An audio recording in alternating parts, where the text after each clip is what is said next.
बिस्मिल्लाहिर्रहमानिर्रहीम। अस्सलामुअलैकुम। प्रोग्राम नूर इस्लाम के हरकले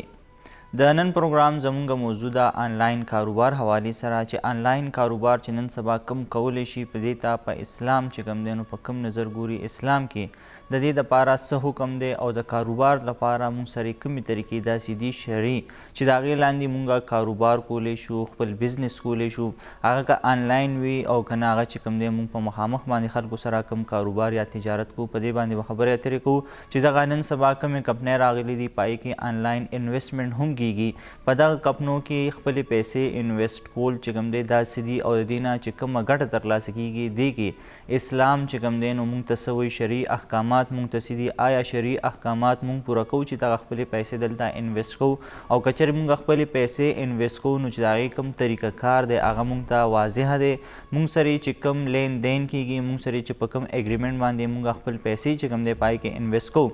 آیا دغه شرایط چې کوم دی نو د اسلام حکم مطابق دي او کني دي، په دې باندې به هم خبرې اترې کوو، د سود نظام سره به هم خبرې اترې کوو چې سود څومره لویه ګناه ده او سود نه بچ کېدو دپاره موږ سره کومې طریقې دي، اسلام موږ ته په دې باندې څومره زور وروړی چې تاسو د سود نه بچئ او سود ته څومره غټه ګناه ویلی شوې ده، په دې به هم خبرې اترې کوو. ستاسو هم که په دې اړه باندې څه پوښتنې وي تاسو موږ ته لایف کالز کولی شي. پروګرام کې موږ سره مفتي صاحب موجود وي، هغوی به ستاسو د پروګرام کې دوران ستاسو د سوالونو جوابونه درکوي. دا وخت موږ سره پروګرام کې موجود دی مفتي عبدالغفار قادري صاحب. مفتي صاحب تاسو ته پروګرام کې هرکلی وایو. طبیعت مو ښه دی جي؟ الحمدلله. مفتي صاحب نننۍ چې کومه موضوع ده نو که موږ په معاشره کې وګورو دا ډېر زیاته ده، کاروبار لین دین دا د اول نه خلک کوي او را روان دی. په وخت کې چې کوم دی دې شکلونه بدلیږي، کله چې کوم دی نو آنلاین موږ سره ډیجیټل میډیا راله، دغه آنلاین طرف ته لاړه. تاسو موږ ته ووایئ چې دغه اسلام په دې اړه باندې څه هدایت دی، شریعت موږ ته څه وایي د آنلاین کاروبار حوالې سره؟ جی بسم الله الرحمن الرحیم. اسلام خپل منونکو دې خبرې تعلیم ورکوي چې اے انسانه، اے مسلمانه، ته حلال رزق ګټه، حلال خوره. قرآن پاک رب ذوالجلال انبیاء کرامو ته هم دا حکم کړی دی چې انبیاء کرامو تاسو حلال خورئ، حلال وګټئ، حلال خورئ. اور دغه حکم الله رسول قرآن پاک مؤمنانو ته هم کړی دی چې مؤمنانو حلال وګټئ بیا حلال وخورئ. نو بطور مسلمان موږ ټول نه اول ذمہواري دا ده چې موږ د یو شیز اول د حلال یا حرام معلومات وکړو، هغې نه وروسته بیا هغه کار شروع کړو. صحیح. موږ چې کله ورځ کې 5 ځله مونځ کوو او 10 کوو نو ټول نه اول اوبو لاس کې واچو نو په سترګو باندې به ته وګورو چې دا رنګ دا د اوبو دی، په دې کې څه ګندګي څه نقصان دی شیز نشته دی. هغې نه وروستو بیا مونږ خوله کې واچو نو خولې باندې د هغې خوند معلوم کړو. هغې نه وروستو بیا پوزه کې واچو نو پوزې باندې پته ولګي چې دا بوی هم د اوبو دی، دې کې څه بل څه ګنده شیز نقصاني شیز هغه نه دی ملو شوی. هغې نه وروستو په هغې باندې مخ هینځو او دغه فرض ادا کوو. نو دا رزق ګټل دا هم یو فرض دی. د هغې به مونږ اول معلومات کو چې دغه رزق ګټل چې دا حلال دی که حرام دی. یاد ساتئ څنګه چې مونځ کې دغه مخ انځل فرض دی، خو دغه فرض نه مخکې اسلام مونږ ته دې خبرې حکم راکړی دی چې اول به اوبو لاس کې واخلې، بیا به خوله کې واچې، بیا به پوزه کې دننه کې چې تا ته پته ولګي چې دا اوبه دي، دا د فرض ادا کولو قابل دي، نو بیا په دې باندې مخ وینځه. نو دغه شان د رزق ګټل هم فرض دی. مونږ به د اول د هغې معلومات کو چې دا حلال دی که حرام دی، هغې نه وروسته بیا شروع کوو. په طور مسلمان دا زموږ ذمہواري ده چې مونږ یو نوی کاروبار شروع کوو، یو نوی روزګار شروع کوو، یو نوی کمپنۍ کې انویسټمنټ کوو، یو نوی صورتحال مخې ته رالو نو اول به د هغې علماو نه مفتیانو نه معلومات وکړو چې دې کې انویسټمنټ جایز دی ناجایز دی، دې سره کاروبار کول ټیک دی که ټیک نه دی.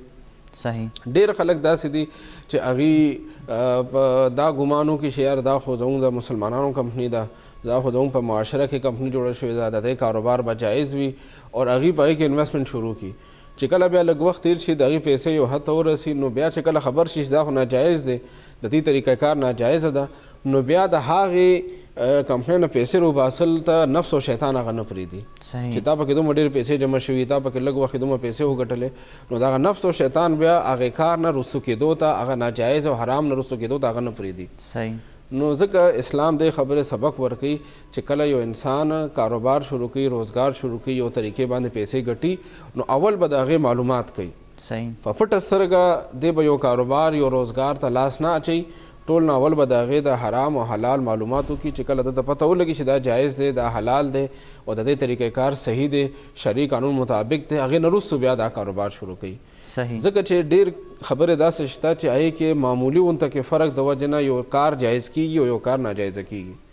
یو کار معمولی غونته کې صفت د وجه نه معمولی غونته کې شرط د وجه نه معمولی غونته کې یو هغې کې کومه خبره وي هغې د وجه نه ناجایز وي هغه معمولی خبره ته نه وباسي نو هغه جایز شي نو په دې باندې عام خلکو ذهن نه رسي عام خلک ورته وي چې یاره بازار کې چې کوم شیز مونږ ته یو اسلامي کمپنۍ نه ملاویږي نو په هغې باندې هم هغې 40% پروفټ اخلي او دغه شیز مونږ بینک نه اخلو په هغه هم هغې باندې 40% هغه پروفټ اخلي نو دا دواړه به جایز دي یا دواړه ناجایز دي بعضې خلک دواړه ته ناجایز وي بعض ورته دواړه ته ناجایز وي نو هغې دپاره پوره یو اسلامي طریقه کار د قوانین دی هغې قوانین ته به کتي چې دا جایز دي که ناجایز دي صحیح نو دا زموږ ذمہواري ده چې کله مونږ یو کاروبار شروع کړو هر یو کار شروع کړو دنیا کې چې کله مونږ دنیا کې ځان موبایل هم اخلو نو د هغې باندې اول ځان پوهېږو زموږ د ضروریات زموږ چې کوم شیز پکار دی دا هغه دی او که نه دی صحیح هغې نه وروستو هغه شیز اخلو نو دا کاروبار روزګار انویسټمنټ دا هم یو اهم کار دی صحیح دې په باره کې به هم اول ځان پوهېږو چې دا زما د دین سره موافق دی دین سره برابر دی که دین نه مخالف دی صحیح هغې نه وروستو به هغه کار شروع کړو صحیح مفتی صاحب مونږ ته دین څه وایي چې تاسو کاروبار په کومو شرایطو باندې وکړئ هغه شرایط مونږ سره څه دي که چېرې هغه شرایط مونږ ځان ته مخې ته کیدو او مونږ سره آنلاین یو کمپني ده یا مونږ پیسې انویسټ کوو هغه مونږ ځان ته کیو نو هغه شرایط به مونږ څنګه ګورو چې دا د اسلامي شریعت مطابق دي که نه دي اسلامي شریعت دې باندې مونږ ته څه وایي چې لکه تاسو په کوم شرایطو باندې کاروبار وکړئ جی اسلامی شریعت او اسلامی طریقه کار ډېر اسانه ده چې کوم یو د انسانیت د خیر ښېګړې کار وي اسلام د هغې اجازت ورکړی دی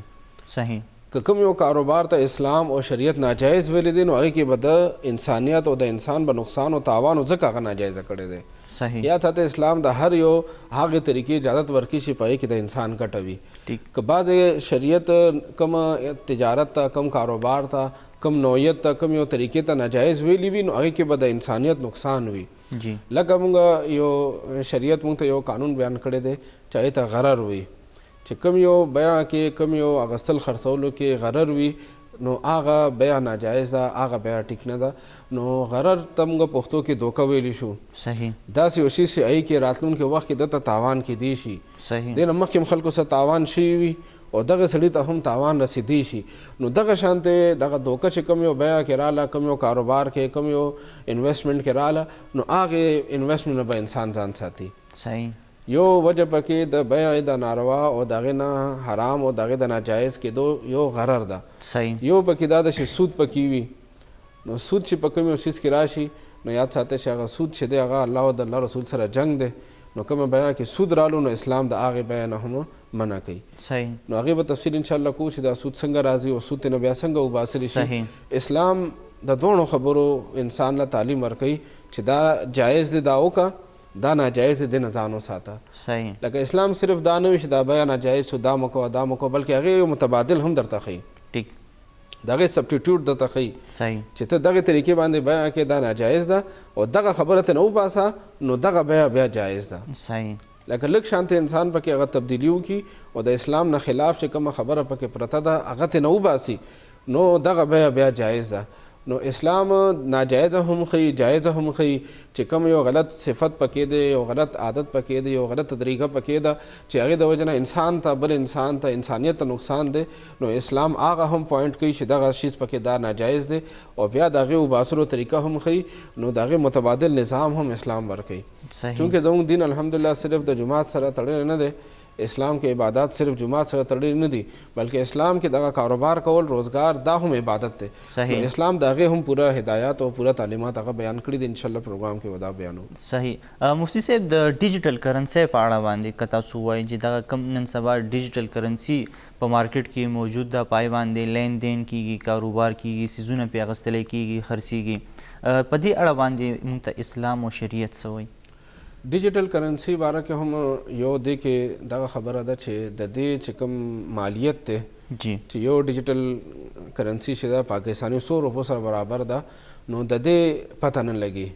دغه اتار چړاو راځي. صحیح. که زمونږ پاکستاني روپۍ ده، ډالر دی یا نور ملکونو هغه کرنسۍ دي، نو د هغې هغه مالیت چې متعین کیږي، د هغې مالیت چې پته لګي، نو دا د ملک هغه معیشت سره پته لګي. صحیح. هغې کې اتار چړاو دپاره هغه ذرایع معلوم دي. صحیح. چې کله ملکي معیشت ډېر مضبوط وي، نو د هغې پیسه بره روانه وي، چې معیشت کمزور کېږي هغه ښکته روان وي. نو دغه ډیجیټل کرنسي د هغې بیکګراونډ نه دی معلوم، د هغې بیس نه دی معلوم، د هغې بنیاد نه دی معلوم. صحیح. د هغې بر تلل او ښکته راتللو دا پته نه لګي.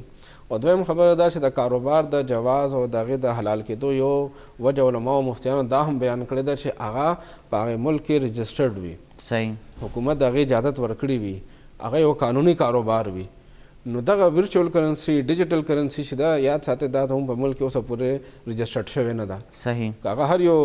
ورچوال کرنسي دا 2-3 بلکې زیاتې مارکیټ کې شته دی چې هغې کې خلک انویسټمنټ کوي. نو دغه ورچوال کرنسي چې ده، د هغې اوسه پورې ګورنمنټ اجازت نه ده ورکړې. صرف پاکستان نه بلکې ډېر ملکونو اجازت نه ده ورکړې. نو کوم ملکونو کې هغه کیږي، نو د هغې ملکونو موږ زیوار یو، خو زموږ په ملک کې دغه کرنسي رجسټرډ شوې نه ده، د هغې مالیت پته نه لګي، او د دې طریقې کار او د دې مالیت هغه تعین چې دا به څومره باندې یو کرنسي وي، نو دا کله کله ډېر بره لاړ شي او کله کله ډېر ښکته لاړ شي. نو د دې کې تعین نشته، د دې هغه چې کوم بیس دی هغه معلوم نه دی. نو ځکه دې کې کرنسي کې کاروبار کول دا هم ناجایز دي. علماو ته نه ځان ساتلو حکم ورکړی دی، ځکه دې کې یا خو انسان ډېر بره لاړ شي، ډېر پیسو ګټي، او یا بالکل ښکته راشي. صحیح. نو دغه شانته کاروبار چې د هغې کې د بیس معلوم نه وي، د هغې بنیاد معلوم نه وي، د هغې تعین نه کیږي، نو دغه کاروبار نه هم اسلام منع کړی ده. صحیح. مفتی صاحب د خپلې خبرې به جاري ساتو. دا هم سره یو کالر دی. جی السلام علیکم، څوک خبرې کوي د کوم ځای نه؟ وعلیکم السلام جی، پېښور نه ساجد ندیم قادری خبرې کوم. جی جی جی تاسو ښه؟ الله کرم. جی څه به ویل غواړئ؟ او جی مفتی صاحب نه یو سوال دی چې دغه د تراکرۍ چې کوم کار دی د رینټ والا، جی جی ډېر خلک دا وایي چې ولې چې دا زموږ هم کار و، نو عاید دا ویل چې یاره دا کار چې دی نو دا چې دی دا سود کې راځي، دا کراکری چې کوم په رینټ ورکوي دا تنبوانو کراکرۍ که نه. صحیح. نو او د باره کې خبر وکړئ چې دا داسې دی که نه دی، سود امره کې راځي که نه. تاسو ته مفتی صاحب جواب درکوي. مفتی صاحب دوی وی چې دا کم مونږ وګورو کراکري ودونو یا زمونږ کم هغه موشي، نو په دې کې مونږ کراکري په رینټ وړو، په هغې کې تنبوانې، کرسۍ وي، ټیبلې وي یا نور داسې لوښي وي، نو وایي چې د دې دا مونږ په کرایه ورکو. آیا دا سود کې راځي دا یې کاروبار کول؟ نه، سود کې دا نه راځي. اسلام دی خبرې اجازت ورکړي چې یو سړی خپل شي چې دی هغه په کرایه باندې بل له ورکولی شي. صحیح. دې ته اسلامي اصطلاح کې او اسلامي چې کوم د دې لپاره کوم طریقې کار دی کې اجاره ویلی شي. صحیح. نو دغه اجاره جایز ده چې انسان یو وخت پورې خپل یو څیز بل له په پیسو باندې ورکړي، چې ته د وخت دومره وخت پورې دا استعمالوه او دومره کرایه به ماله راکړې. صحیح. دا جایز ده. او د هغې بله یو موږ ته معاشره کې ښکاري لکه موږ چې ګاډي ته وخېږو د هغې کرایه ورکو، جی دا هم په اجاره کې راځي چې نیمې غنټې دپاره یا مردان نه پېښور دپاره، پېښور نه لاهور پورې، لاهور نه کراچۍ پورې موږ چې کوم سفر کړو، نو دغه سفر کې چې موږ د بس هغه کرایه ورکو، نو دا هم په عربیه کې اجاره کې راځي. مفتی صاحب په دې که موږ وګورو د کلیوالي سیمو کې اکثر چې کله د زرعي ځمکې وي هغه په اجاره باندې اخیستې کېږي، هغې کې بیا کر کېږي د مالک نه. اسلام دې خبرې اجازت ورکوي چې مالک یو وي، جی جی هغه خپل یو څیز بل چاله وخت دپاره، خو هغې کې بیا دا ضروري ده چې وخت به متعین وي. صحیح. چې یو ورځ دپاره ده، یو څه 2 ورځې دپاره، یو څه یا د یو ورځ دومره کرایه ده، دویم ورځ دومره کرایه ده. نو د هغې هغه دغه خبرې چې د هغه متعین شي، مخکې نه هغه وتړلی شي چې یو ورځ به دومره کرایه، 2 ورځې پس روډ دومره کرایه به وي، نو دغه خبرې چې متعین شي چې هغې د وجې نه جګړه نه راځي. صحیح. نو اسلام د هغې خبرې اجازت ورکوي. صحیح. مونږ سره یو بل کالر هم دی. جی څوک خبرې کوي د کوم ځای نه؟ ستاسو آواز ډېر کم راځي. څوک خبرې کوي او د کوم ځای نه؟ یو منت بخښنه کوم رحمت الله وبرکاته. جی څه به ویل غواړئ؟ جی هني خبرې کوم او شکر دی زما کال ملاو شو. مفتی صاحب السلام علیکم ورحمت الله وبرکاته. تاسو لږ خپل جی کوېسچن ووایئ. جی زما یو 3 تپوسونه دي او هغه زه غواړم چې مفتی صاحب د هغې په وضاحت سره، ډېر وضاحت سره د هغې دغه راکړي. یو دا خبره ده که نه جي چې مونږ لکه د بل دغه اختیارو ټرند اختیارو ولې خپل نه اختیارو ولې موږ د بل ډرامې ګورو هغې کې د دین اسلام آیا موږ مسلمانان نه یو موږ په کور کې د شپې ماشومانو ته سوره یاسین یا د اصحاب کرام یا د پیغمبر علیه السلام دا خبرې نشو کولی یوه خبره شوه جی دویمه خبره دا ده چې تېر ځل مفتي صاحب ویلي چې چاته نه خوراکۍ د مونځ باره کې تپوس کړو نو پلیز دې داسې ووایي چې د مازدیګر مطلب قضا شو نو آیا دا به څلور فرض به کوي که نه د ماسپښین قضا شي نو څلور به کوي بل مونځ سره که د ماښام قضا شي او دا بل دا دي چې د چا نه روجې هېري مطلب هېرې ډېره زیاتې روجې دې هېري نو هغې مطلب هغې څنګه قضا یې وکړي لکه مطلب د هغې پیسې فطرانه څنګه ورکړي دا خبره شوه یو مین خبره دا ده چې په ما باندې چا جنات خوشي کړي دي جی او زما کور کې زما امي څوک هم یقین نه کوي زه چې د شپې ویده کېږم نو درود پاک وایم او هغه چې کله راشي نو زما د سره وختې هم ډېر ویستې دي یو مفتي صاحب سره مې رابطه کړې هغې لر کړي خو هم ماله اوس هم زور راکوي نو دا زموږ په اسلام کې چې داسې خلک قتل واجب دي نو بیا زموږ مفتي حضرات ولې په دې فتوا نه ورکوي چې لکه یو مسلمان انسان ته زه په میاشت کې لږ ځله بیمار یم یو ورځ زه ټیک یم هغه هم زه الله ته سوال وکړم چې الله ما خپل مونځ دپاره ټیک کړي نو الله پاک صحیح مې کې بل زما اواز ډېر دروند دی ځکه دا کوېسچنونه کوم چې بار بار زه رنګ کوم په زما رنګ نه ملاویږي زما اواز ډېر دروند دی نو چې چا سره خبرې کوم نو وایي چې ته سړی خبرې کوې نو په یو ټایم د الله نه شکر هم صحیح تاسو ته مفتي صاحب جواب درکوي مفتي صاحب د دې خو کوېسچنز او ډسکشن ډېر زیات و کوم چې د دې لومبی کوېسچن و نو هغه وي د مونځ باره کې کله چې مونځ قضا شي نو د ماسپښین مونځ که قضا شي او مونږ بیا څنګه راګرځو څو رکاته به کوو بیا که د مازدیګر ځای شي د ماښام شي د دې طریقه څه دا نور کوېسچن او بیا دې نه پس ډسکس جی چې کله مونځ قضا شي ماسپښین مازدیګر ماښام نو دې کې بس صرف فرض و قضا راګرځوي جی او که ماستن مونځ چا نه قضا شو نو واجب قضا به هم ورسره راګرځوي صحیح او که سهار مونځ قضا شو او زوال نه مخکې په دغه ورځ باندې زوال نه مخکې دې قضا راګرځي لکه نن سهار څوک اوده پاتې شو بیا نن هغې قضا راګرځي او تقریبا نن سبا 11:15 بجې تقریبا زوال نږدې شي د هغه زوال ټایم نو که دې نه مخکې دې قضا راګرځي نو 2 رکعات سنت او د فرض دواړو قضا به راګرځي صحیح که زوال ټایم تیر شو هغې نه وروسته ماسپښین کې د نن قضا راګرځي یا سبا نو بیا به دې ټول عمر چې کله قضا راګرځي صرف د فرض و قضا به راګرځي صحیح نو ماسوتن مونځ کې صرف وتر واجب قضا به هم راګرځي او نور مونځونو قضا چې راګرځي نو دی به صرف د فرض و قضا راګرځي او که نن فجر مونځ چا نه قضا شوی دی او نن د زوال نه مخکې هغه د هغې قضا راګرځول غواړي نو بیا به سنت او د فرض دواړو قضا راګرځي صحیح مفتي صاحب بل کوېسچن یې کړی دی د روجې هیره چې روجې چا نه هېرې شي کله فرض روجې تا باندې نیول وي او تا نه هېرې شي نو فطرانې ورکولو څه طریقه ده یا که چېرې انسان دغه روجې دوباره نیوی شي نو آیا روجې نیول پکار دي که نه فطرانه ادا کول پکار دي چې چا نه روجې قضا شوي نو هغه چې کوم پورې صحتمند دی روغ دی او صحت دی طاقت دی روجه نیولی شي نو دی به خامخا روجې قضا په روجې نیولو باندې به راګرځي صحیح دی فطرانه نشي ورکولی صحیح او نن سبا لکه دا لنډې ورځې د جمعې دی او دا ورځ دسمبر کې دا ورځ ډېر لنډې نو زما دغې خویندو میندو ته او هغې نارینو ته خواست دی چا باندې روجې فرض وي او هغې نه قضا شوي وي نو هغه دې ورځو کې ډېر اسانه باندې راګرځېږي صحیح نو هغه کسان چې هفته کې یو روجه نیولی شي اتوار پر دغې ډیوټۍ نه چھټي اتوار پر نیولی شي هفتې پر چھټي هفتې پر نیولی شي یا نن سرکاري چھټي نو نن نیولی شي یا داسې موقع راځي چې هغې چھټي وي نو هغې دې په دغه ورځ باندې یو قضا راګرځوي تر دې پورې که چېرې بوډا شو کمزورې شو روجې قضا راونه ګرځولې او دې بیا کمزورې دی بیا طاقت کې راتلو امکان هم نشته چې بیا دومره طاقت کې شي چې دی روجې ونیسي نو دغه شانتې مجبوره زنانه او نارینه چې هغه ډېر عمر شو کمزوري شو بیا طاقت کې نه راځي نو دغه شانتې کسان طرف نه بیا علماو لیکلي دي چې هغې د خپلې روجو هغه سرسایه هغې هغه پیسې سرسایه په صورت باندې به ورکوي د یو روجې په سر باندې به یو سرسایه ورکوي صحیح مفتي صاحب دوی بل کوېسچن د جناتو هم کړی چې جناتو لپاره که څه وظیفه راته وښایي چې ما تنګۍ زور راکوي. جی دا بعضې انسانانو هغه کورونو کې هم پیریان پاتې کیږي جی او بعض انسانان هغوی بیا تنګۍ را تنګۍ دا ډېر واقعیت داسې مونږ ته راځي. نو دغه خور ته دا خواست دی چې آیت الکرسي 70 پیرې یو ځل صرف 70 پیرې ووایي، روزانه ویل نشته،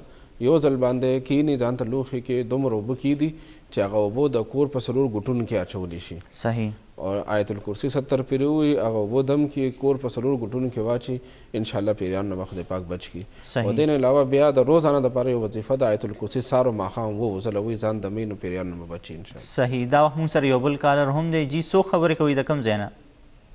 هلو جی السلام علیکم. جی وعلیکم السلام. څوک خبرې کوي؟ بھائی جی زه خانزاده خبرې کوم سوات به ریپورټ نه رورا. جی جی ما د مفتی صاحب ته دا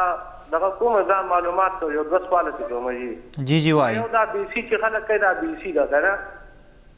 چې دا جایز ده که حرام کې راځي که حلال کې راځي؟ سجی او دا بی سی چې خلک دا لس 10 کسان یا 10 کسان چې بی سی کوي کنه. صحیح.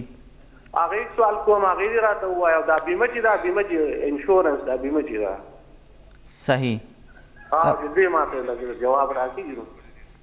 صحیح. مفتی صاحب تاسو ته جواب درکوي. د دې وړاندې کوم چې کوېشن خبرې وکړله مونږ کشتونه ورته وایو. جی جی بالکل کیسټ. نو دغه کیسټ په باره کې علماو اختلاف دی. بعض علماو ورته ناجایز ویلي دي او بعض ورته جایز ویلي دي. خو هغه جایز هغه دی چې په هغې کې څومره پیسې د جمع کړي عمره پیسې درته واپس ملو شي. صحیح. بعضې خلک پکې کټینګ کوي. څوک چې دغه بیسي جمع کوي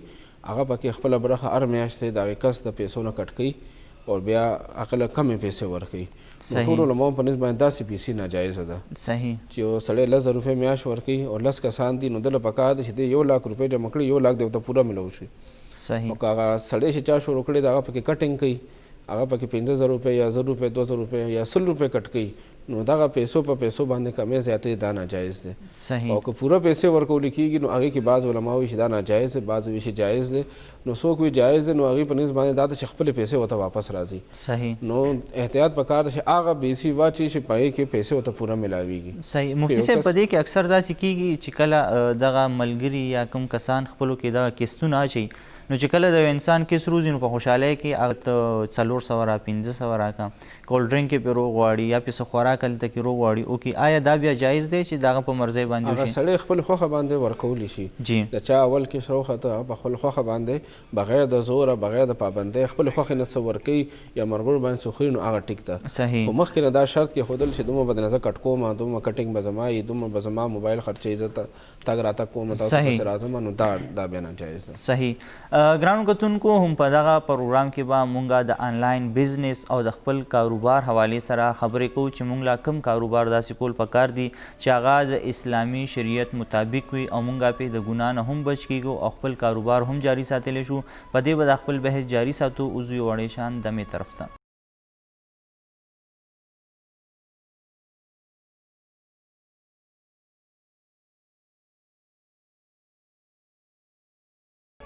ګرانو کتونکو پروګرام کې یو ځل بیا هرکلی نننی پروګرام زمونږه موضوع ده د آنلاین کاروبار حوالې سره. کله چې مونږه کاروبار کوو نو هغې ته مونږه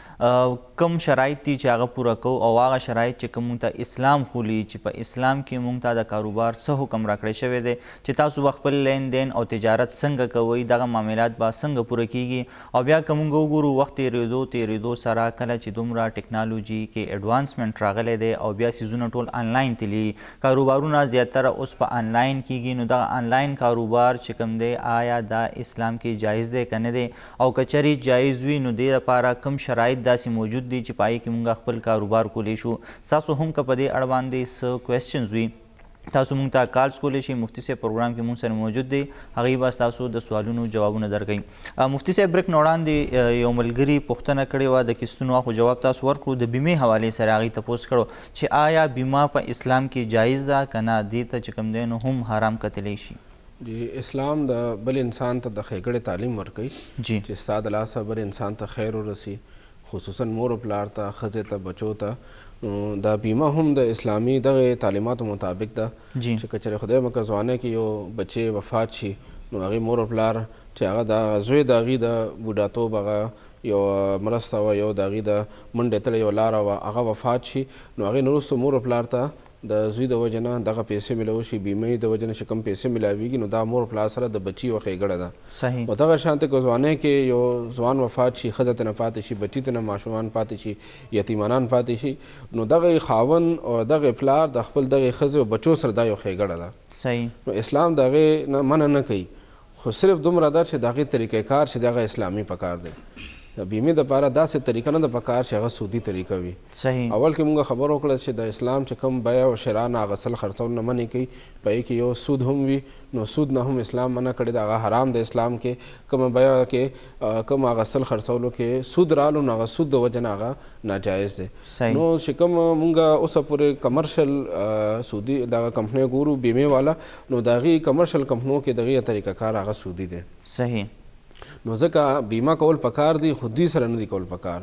زموږ په معاشره کې اسلامي کمپنۍ شته چې هغه مفتیان د هغې مشران دي، د هغې هغه چې کوم پینل دی، د هغې دپاره چې کوم بورډ دی، هغې کې مفتیان ناست وي، هغې چې کوم پروډکټ جوړوي، هغې چې کوم بیمه روباسي، هغې دپاره هغې هغه سود ترې نه وباسي، اسلامي تعلیمات مطابق هغه جایز طرف ته هغې هغه برابره کړې ده. نو دغه شانتې بیمه چې هغه اسلامي تعلیمات مطابق وي، داسې یو کمپنۍ سره، داسې یو بینک سره چې د هغې بورډ آف ډایرکټرز یا د هغې یو پینل جوړ وي چې هغې هغه نوی پروډکټ د بیمې دپاره چې کوم هغې یو سکیم جوړ کړی دی، هغې هغه اپروف کړي. صحیح. د هغې وایي چې دا بالکل اسلامي تعلیمات مطابق جایز ده، نو دغه شانتې کمپنۍ سره دغه بیمه کول بالکل جایز دی او دا بیمه کول پکار دی. یو انسان بچو ته ځمکه پرېږدي، بچو ته کور پرېږدي، بچو ته نقدي پرېږدي، دا ټول د خپل بچو سره د ښځې سره ښېګړه ده. او نبي علیه صلات وسلام په خپله د هغې سبق ورکړی دی. خپل صحابي ته فرمایي نبي علیه صلات وسلام بعد چې ته خپل بچي پرېږدې او هغې مالداره وي، هغې سره پیسې وي، دا غوره ده د دې نه چې ته هغه بچي داسې حال کې پرېږدې، ښځه داسې حال کې پرېږدې چې ستا نه وروسته هغې بیا خلکو ته سوال کوي. صحیح.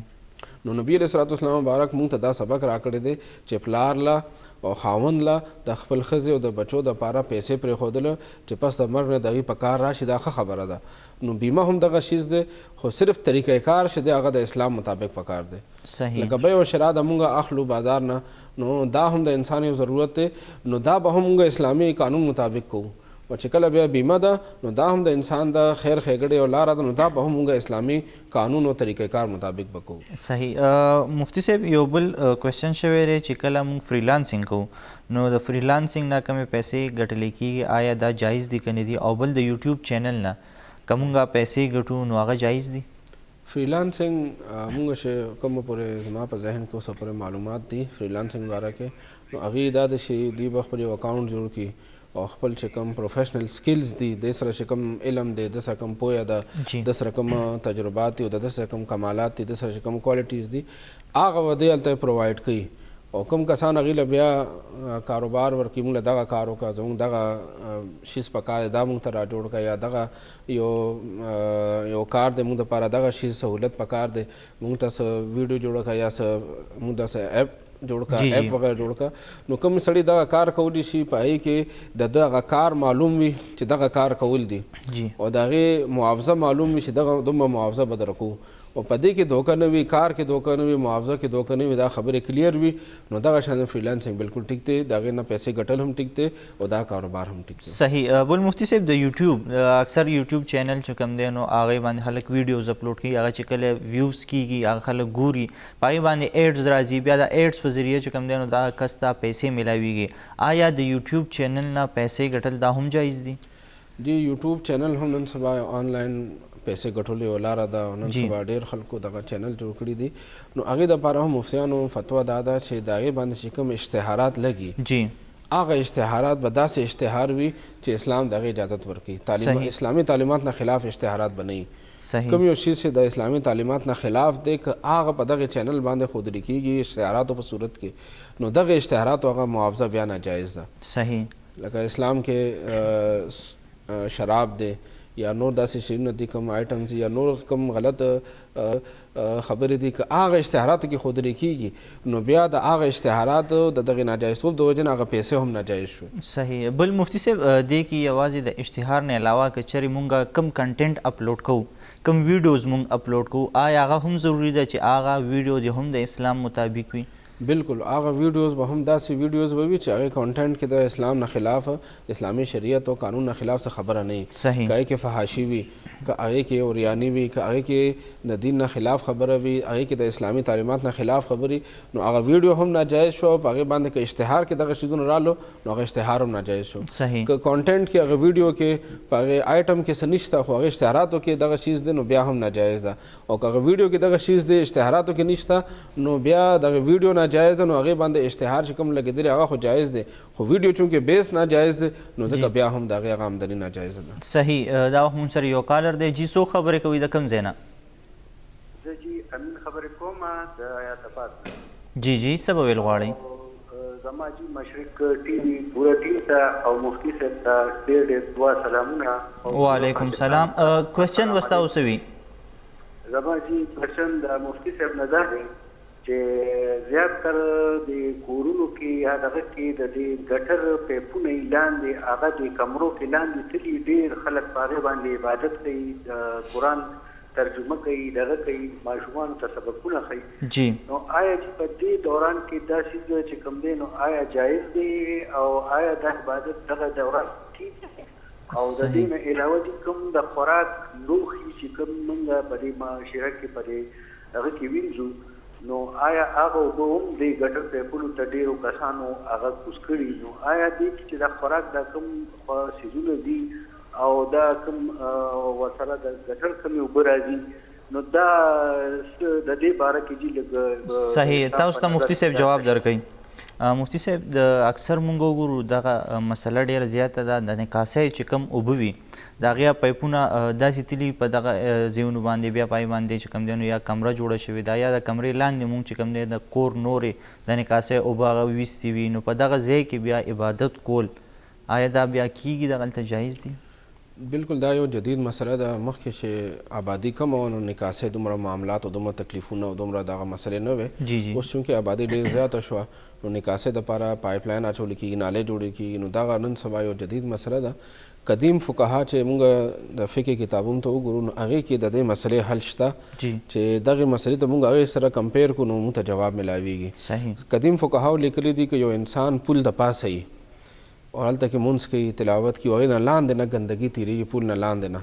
نو دې بره مونځ هم کولی شي، بره عبادت هم کولی شي. که ګندګي لاندې نه تېرېږي نو لاندې ګندګۍ د وجه نه پول د پاسه عبادت کې څه فرق نه راځي. صحیح. لکه انسان ګندګۍ نه دومره لري چې هغه ګندګي د هغې کپړو سره نه لګي، صحیح، ګندګي هغې بدن سره نه لګي، نو دغه شانتې جانماز فقهاو لیکلی دی چې داسې جانماز داسې یو بستره باندې یا داسې یو شیز باندې ودرېدو چې هغه ښکته ځای ګنده دی او هغې ته پاس هغه پروت دی او هغه ګندګي بره د ده کپړو ته د ده بدن ته هغې ځای ته نه رارسي، صحیح، نو دی هلته هم عبادت کولی شي. صحیح. نو دغه نن سبا چې کوم ګټر لاین دی یا ښکته ګټر جوړ شوی دی هغې د پاسه کمره جوړه شوې ده، نو هغې کې خامخا هغې ګټر د پاسه چت وي او کمرې هغه فرش وي، نو هغې په منځ کې فاصله شته، صحیح، دې هغې د پاسه نه دی، ګندګۍ د پاسه نه دی، دې د فرش د پاسه د فرش نه لاندې بیا ګندګي ده، نو منځ کې فاصله شته، نو دی هلته کې ذکر هم کولی شي، مونځ هم کولی شي. که بوی راځي هلته کې هغه کمره کې بوی دی د هغې ګندګۍ، نو بیا انساني طبیعت چې دی هغه خشوع خضوع نه برابرېږي، صحیح،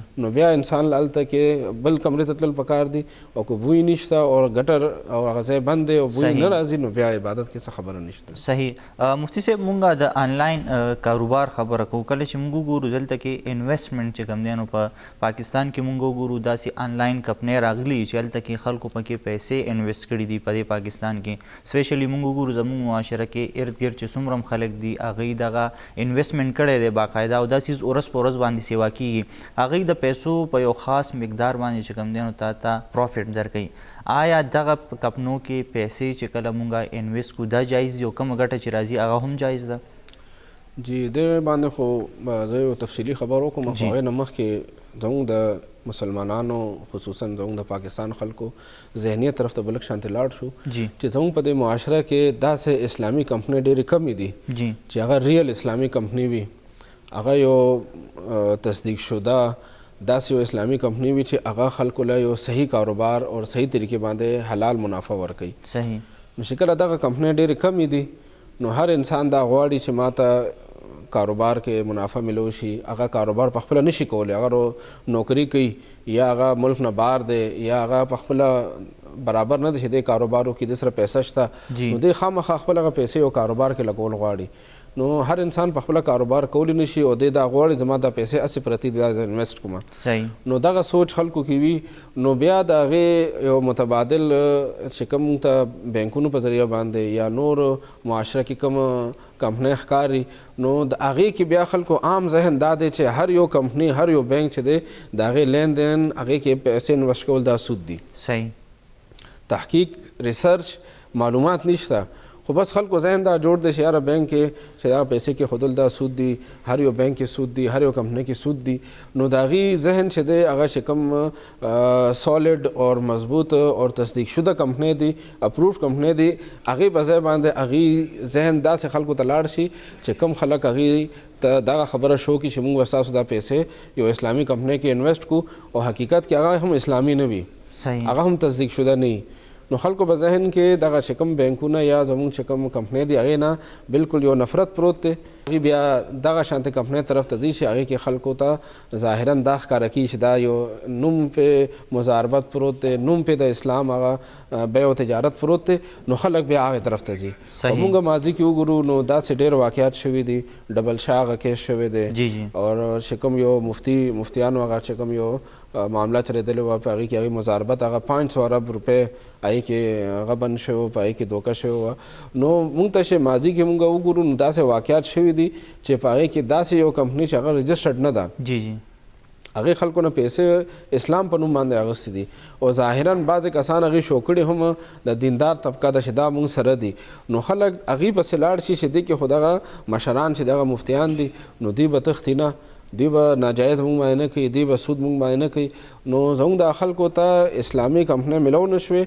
تصدیق شده اسلامي کمپنۍ چې هغه رجسټرډ وي داسې کمپنۍ ملو نه شوې دغه شانتې خلک ورمخکې شو نو هغې د خلکو هغه جذبې نه او خلکو دغه پیسې نه غلطه فایده واخیسته صحیح نو موږ له دا پکار دی چې کله هم موږ آنلاین یو کاروبار کې انویسټمنټ کوو نو ټول نه اول به د هغې نوعیت معلومو چې دغه کمپنۍ رجسټرډ ده او که نه ده صحیح اسلام هم موږ دې خبرې سبق راکوي چې ټول نه اول به انسان د خپل جان و مال تحفظ کوي صحیح جان و مال تحفظ دا ټول نه بنیادي شیز دی اول به دا معلوموي چې دغه کمپنۍ ته چې زه پیسې ورکوم د دې سیکیورټي د ده زر ضمانت هغه حکومت سره پرته ده او که نه ده پرته صحیح دې دپاره حکومت یو اداره جوړ کړې ده سیکیورټي ایکسچینج آف پاکستان جی چې پاکستان کې یو کمپنۍ هغه لین دین کوي د خلکو نه پیسې راټولي او کاروبار کې انویسټ کوي نو دغه ادارې سره دغه کمپنۍ به زر ضمانت دي صحیح سیکیورټي دي او ما داسې اورېدلي چې کوم ما ریسرچ کړی تپوس کړی دی چې د خلکو که چېرې کمپنۍ خلکو نه 10 ملیون روپۍ اخیستې دي نو دغه گورنمنټ دغه اداره کمپنۍ نه 20 ملیون پیسې بطور سیکیورټي ځان سره رکدي صحیح او هر شپږ میاشتې پس د هغې اډټ کېږي هغې اډټ کې چې کله ورته پته ولګي چې دې کمپنۍ د مارکیټ نه دومره پیسې نورې راغستې دي نو د هغې ډبل ورسره هغې زر ضمانت بیا واخلي صحیح نو ټول نه اول چې د هغه تحفظ د مال چې د هغه غم دی او د هغې دپاره ګورنمنټ چې کوم اداره جوړه کړې ده هر یو کمپنۍ کې چې یو انسان انویسټمنټ کوي نو اول به د دغې خبرې معلومات کوي چې زما دغه پیسه چې ور روانه ده د پسې شاته سیکیورټي شته او که نشته صحیح که دغه سړی کال پس 15 کاله پس 10 کاله پس تښتي او د دې موږ ته ماضي کې داسې ډېر مثالونه شته زما په علم کې داسې کمپنۍ شته چې هغې آنلاین خلکو نه پیسې راټولې کړې 3 کاله 4 کاله 15 کاله پورې هغې خلکو له هغه ظاهري منافع ورکړه خو هغې نه وروستو هغې بیا وتښتېدل نو دغه شانتې کمپنۍ چې د هغې ګورنمنټ سره رجسټریشن نه وي SECP سره هغې رجسټر کړي نه وي زر ضمانت نه ږدي هغې سیکیورټي نه ږدي نو دا کمپنۍ کې انویسټمنټ کول دا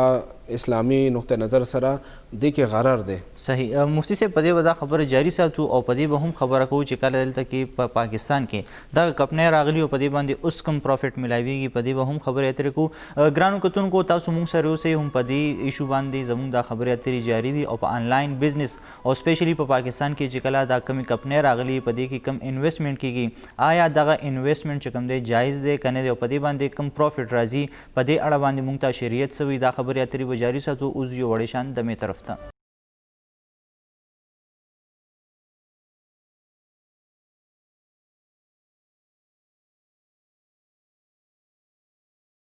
ګرانو کتونکو پروګرام کې ځل بیا هرکلی خبره کو د آنلاین کاروبار حوالې سره چې کله مونږه آنلاین بزنس کو تجارت کو نو دا مونږ ته اسلام په دې اړه باندې سوی چې د دې کمې داسې شرعي تقاضې دي چې هغه مونږه وګورو او د هغې نه پس مونږه خپلې پیسې دغه کمپنو سره انویسټ کړو. مفتي صاحب د پروګرام د بریک نه وړاندې مونږ هم په دې باندې ډسکشن کولو د آنلاین کاروبار حوالې سره چې کومې کمپنۍ پاکستان کې راغلي دي دا وخت انویسټمنټ کیږي نو دغه انویسټمنټ خو یو تاسو ویل چې د خپل مال تحفظ ډیر زیات ضروری دی چې دا هلته رجسټر دي که نه دي که چېرې رجسټرډ وي او بیا دې باندې کم پروفټ میلاویږي هغه بیا حلال وي؟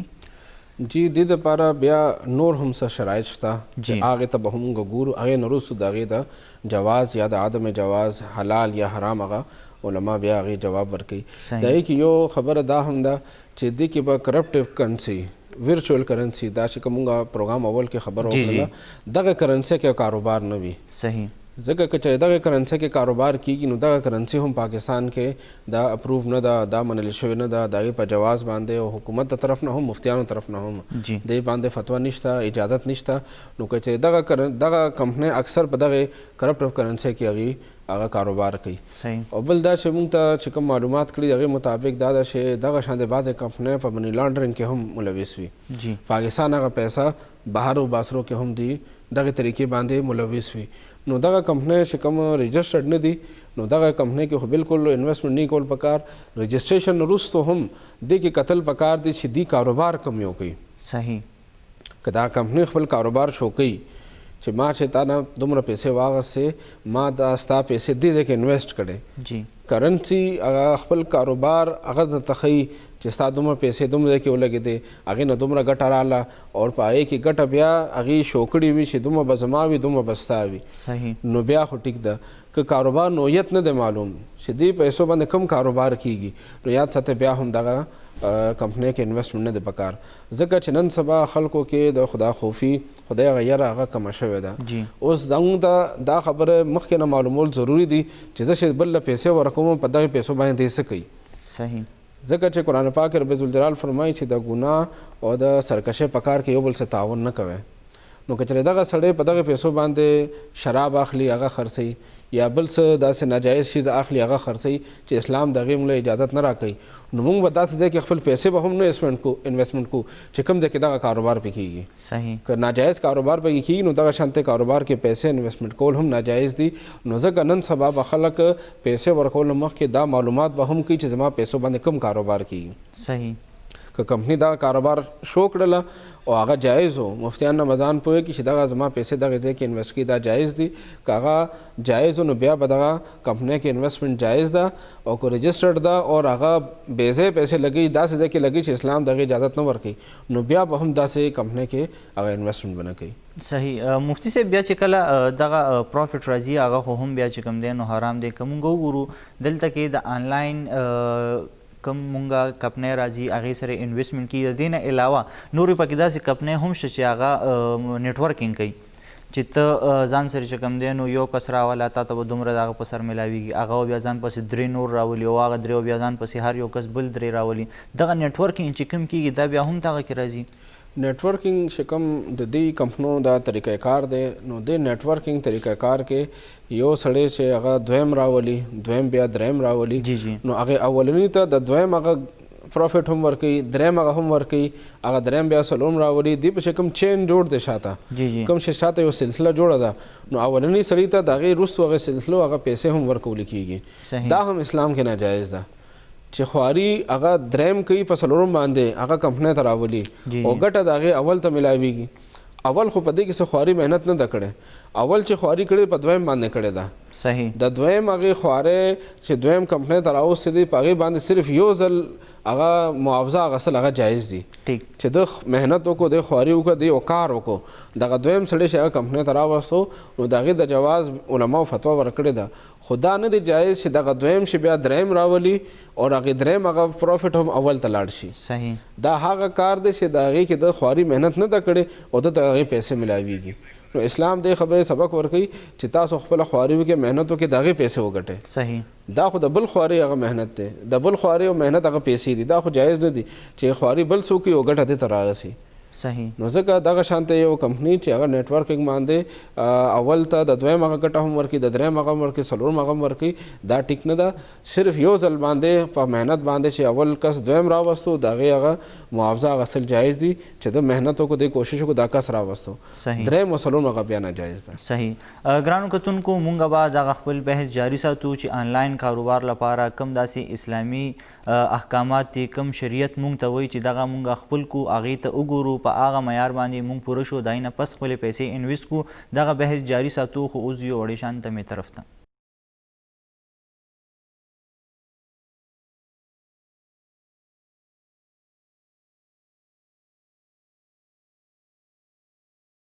پروګرام کې یو ځل بیا هرکلې نننې موضوع ده زمونږ د پروګرام چې آنلاین بزنس کله مونږ کوو نو دغه بزنس چې کوم دی دا جایز دی که نه، شریعت مونږ ته په دې اړه باندې څه وایي.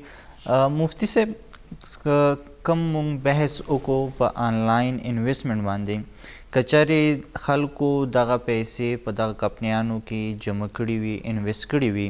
او بیا هغوی وایي چې یاره دا سود کې راځي او شرعي احکاماتو مطابق نه دي، او هغه دې نه واپس راتلل غواړي، خپل پیسې واپس روباسي، نو هغه بیا څه طریقه کار سره دغه پیسې خپلې واپس روباسي، کومې چې پروفیټ اخیستی دی هغې سره بیا څه کوي؟ جی دوی چې چا په دې کې انویسټمنټ کړی دی هغوی ته دا خواست دی چې دغه پیسې د شریعت نه خلاف دي. مفتیانو په دې باندې تحقیق کړی دی، نو په دې کې کاروبار هم معلوم نه دی، او بل دا چې په دې کې پیسو په پیسو باندې دغه اضافي پیسې ورکول کېږي، څوک دومره پیسې انویسټ کړي او هغې له بیا دومره ورکول کېږي. یاد ساتئ چې زموږ په ملک کې سرکاري بینکونه هم دومره پروفیټ نه ورکوي. صحیح. ټوله دنیا کې چې څومره ملکونه سود ورکوي په پیسو باندې، هغې هم دومره سود نه ورکوي چې کوم حقیقي سود دی. صحیح. هغې هم دومره سود نه ورکوي. دغه کمپنۍ په 15 میاشتو کې هغه پیسې ډبل کوي. صحیح. نو دومره پروفیټ خو په یو کاروبار کې او په یو ځای کې هم ټوله دنیا کې نه ورکول کېږي چې دوی ورکوي، او هغه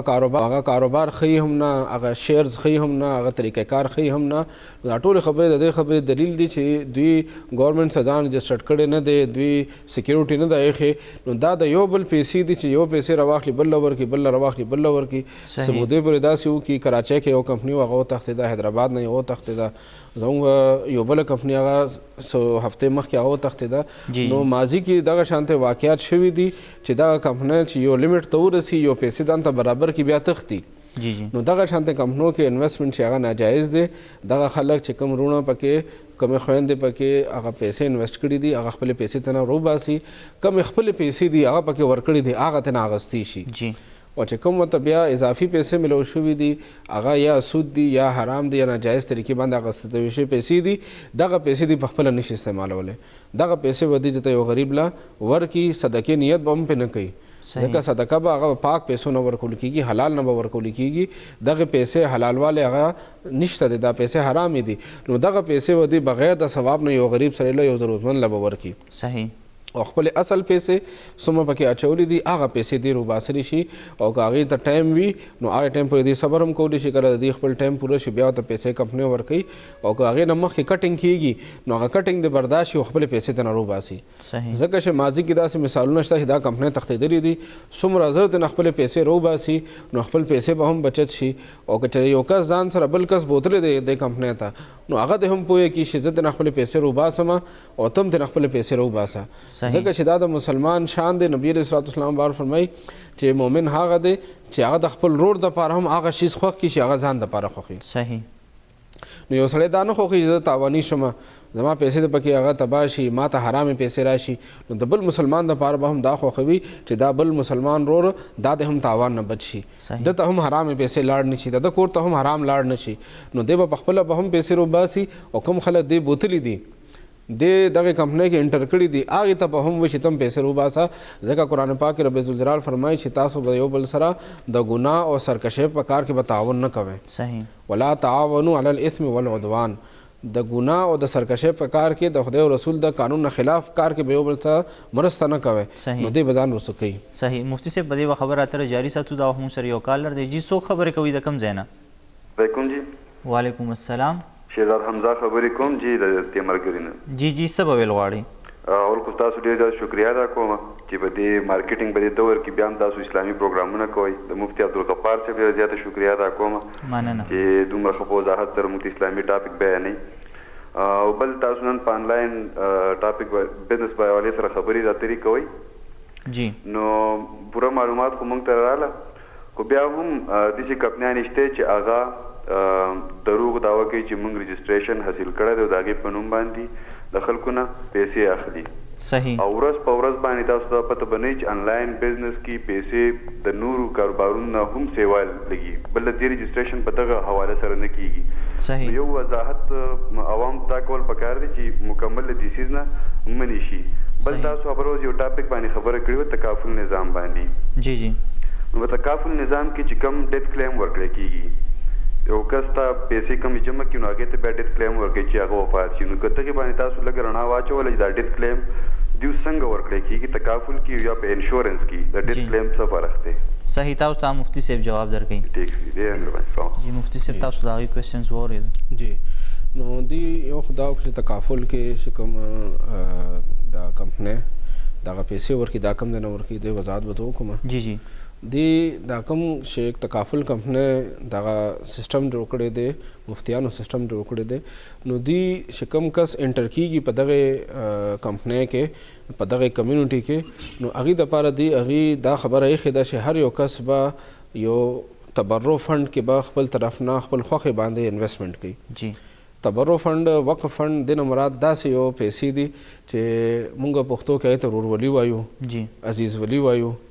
اور په اردو کې ورته بھایچاره وایو چې دا اسلام اجازت ورکوي دې خبرې ته چې دوه درې وروڼه رایوځی شي دوه درې کلیوال رایوځی شي دوه درې کاروباریان د آفس مرګي رایوځی شي هغې خپلو کې یو ورورولي جوړه کړي خپلو کې یو بھایچاره جوړه کړي یو عزیزولي جوړه کړي که چېرې تا باندې دا تکلیف راغلو زه به ستا سره دغه مدد کوم که تا ما باندې راغلو ته به را سره دغه مدد کې اسلام دې خبرې اجازت ورکوي. نو هغې کې بیا دغه مفتیانو دغه تبرع فنډ ورته وي وقف فنډ ورته وي داسې یو فنډ جوړ کړی چې څوک په دغه کمپنۍ کې انټر کېږي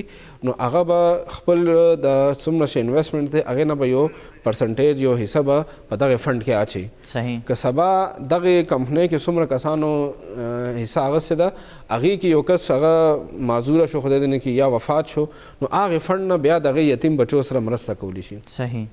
د هغې کونډې ښځې سره مرسته کولی شي د هغې مور او پلار سره هغې مرسته کولی شي که د هغه نور وروڼه کشران دي د واده یې نه ده کړې مور او پلار نشته وروڼه خویندې شته هغې وروڼو خویندو سره چې هغه واړه دي هغې سره ښېګړه کولی شي. نو دا یتیم د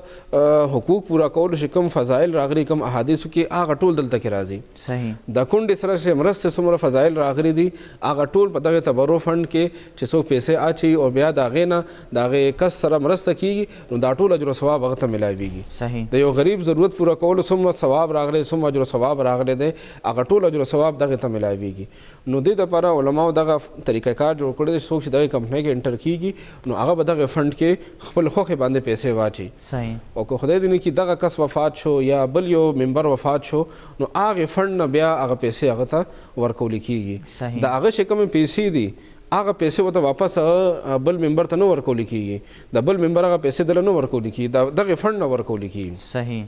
او اسلام دې خبرې اجازت ورکوي چې کله نبی علیه الصلاۃ والسلام مبارک مدینې منورې ته تشریف راوړو نو صحابه کرام مالی حالت کمزور و نو نبی علیه الصلاۃ والسلام صحابه کرام په منځ کې مواخات کړو جی ورورولي کړې وه هغې معاشي حالت مضبوطول دپاره یو بل ملاتړ دپاره نبی علیه الصلاۃ والسلام به یو صحابي چې مهاجر و هغه د انصاري صحابي هغه ورور جوړ کړی و. صحیح. انصاري صحابي د مدینې منورې اوسېدونکی و هغه سره ځمکه و هغه سره مال دولت و سټیبل و په خپل کلي وطن کې پاتې کېده او مهاجر صحابي خو هر څه په مکه مکرمه کې پرېښي صرف ځان یې را رسولو مدینې منورې ته. نو دغه شانتې نبي علیه الصلاۃ والسلام بعد صحابه کرام په منځ کې وروري جوړه کړه. نو اسلامي تاریخ موږ له دې خبرې تعلیم راکوي که یو سړی نن پیسو نه مضبوط دی نو دې راولګي ځان سره بل ورور هغه هم مضبوط کړي صحیح. هغه سره دغه احسان وکړي سبا کېدای شي دغه سړی ته ضرورت پیښ شي نو دا بل ورور به سره مرسته کوي. صحیح. مفتي صاحب دغسې که موږ وګورو زموږ په دې چاپېرچل کې هم دغسې کېږي د د خاندان والا رايوځي شي میاشت په میاشت باندې 500 یا 1000 روپۍ را جمع کوي یو کمیټي جوړه کړې یا کې فنډ جمع کیږي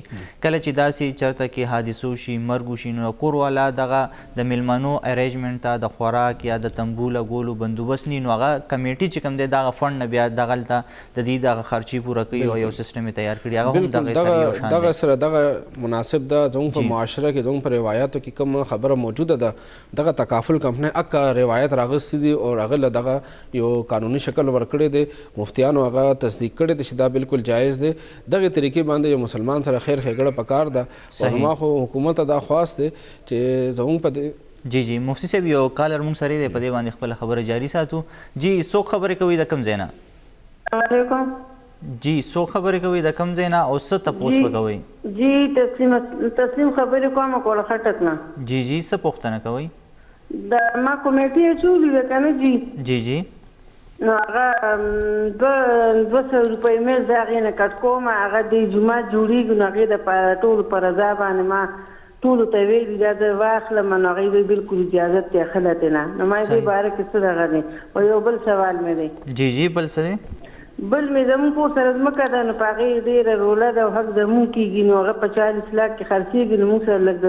پیسو هم هغه دی کمی دی او بل دا چې موږ وایو چې دا 10,000 موږ ته میلاو شي نو هغې دپاره یو وظیفه راکړي صحیح تاسو ته مفتی صاحب جواب درکړي تاسو به ډېره مهرباني شکریه دوی چې کوم د کمیټۍ خبر وکړه وایي چې د ټولو په رضا باندې پیسې اخیستې کېږي او جومات ته ورکړې کېږي وایي چې دا جایز دي او دویم سوال د ځمکې کوي چې یاره دا یې دپاره راله وظیفه راکړي چې موږ سره جی کمیټۍ کې دا خبره ده چې کمیټۍ کې پیسې دې پوره ورکړي شي هغه مالک ته هغه بیا خپلې خوښې باندې جومات ته ورکړي نو دا ټیک ده صحیح خو مخکې نه هغې باندې دغه خبر لازمول چې ته به جومات کې دومره پیسې ورکړې نو دا هغه په خپل پیسو کې هغه باندې شرایط لګولي دا ټیک نه دي صحیح خپل هغې ته ویل پکار دي چې دا جومات سره ښېګړه ده خدای پاک کور سره ښېګړه ده ځان سره ښېګړه ده صحیح نو ورکوی نو کیدای شي یو وخت کې داسې وي چې انسان ته دغه پیسو ضرورت وي نو انسان باندې بیا دغه شانته پابندي نه لګول پکار هغه ته ویل پکار چې خپل خوښې باندې ورکړه صحیح او فکس لګېدلي چې 2000 روپۍ کټ کوم که چېرې کیدای شي یو کس زیاتې ورکړي او یو کس زیاتې ورکول غواړي زیاتې ورکول چا سره وسي نو دغه خپلې پیسې ورله پوره ورکړي شي هغه بیا مخکې هغه دې ورکړي صحیح هغې وظیفه ښودلې ده چې موږ سره یې جوخته ځمکه ده او موږ سره یې پیسې دومره نه برابرېږي چې والو خو بیا هم راته وظیفه وښایي چې موږ دغه ځمکه زموږ خواهش دی چې دا موږ خپله والو جی وظیفه چې ده دا د رب ذوالجلال سره یو عرض کول دي رب ذوالجلال نه دعا غوښتل دي نو مثلا ماندنو سو یا وهاب 1400 ځله 1414 پیرې وي نو الله جل شانو به دغه نعمت دې ته نصیب کړي زموږ به دې واخلي صحیح مفتی صاحب مونږ د آنلاین کله چې بزنس خبره کوو بیا مونږ د انویسټمنټ خبره هم وکړه کومې کمپنۍ دي په هغې باندې هم ذکر وشو د دې نه علاوه مونږ داسې کمپنۍ چې مونږ آنلاین شاپینګ کوو سیزونه ځان له اخلو په ملک کې دننه هم داسې کمپنۍ شته چې مونږ سیزونه ځان له آنلاین والو بیا مونږ ته د کور ورته روړي هغه سیزونه مونږ واخلو بیا د بهر ملکونو نه هم دلته راځي د هر ملکونو نه که مونږ وګورو غیر مسلمه پکې داسې دي چې هغې سره مونږ لین دین کوو تجارت کوو دغه سیزونه ترې اخلو نو په دې اړه باندې مونږ ته شریعت څه وایي چې آنلاین شاپینګ باندې څه وایي جی د آنلاین شاپینګ چې په هغې کې کوم یو پروډکټس ښودلی شوي وي هغه دغې کمپنۍ سره وي جی اول شرط دا دی چې هغه دغې کمپنۍ سره وي یا دغه ویب سایټ والا دغه کمپنۍ والا د مارکیټ نه دته هغه ورکولی شي ور پیدا کولی شي نو بیا هم ټیک ده خو که چېرې داسې وي چې د سره نه پخپله شته او نه د مارکیټ نه پیدا کولی شي کیدای شي هغه شارټ شوي وي نو دغه شانته ویب سایټ هغه شیز چې کوم د سره نه پخپله شته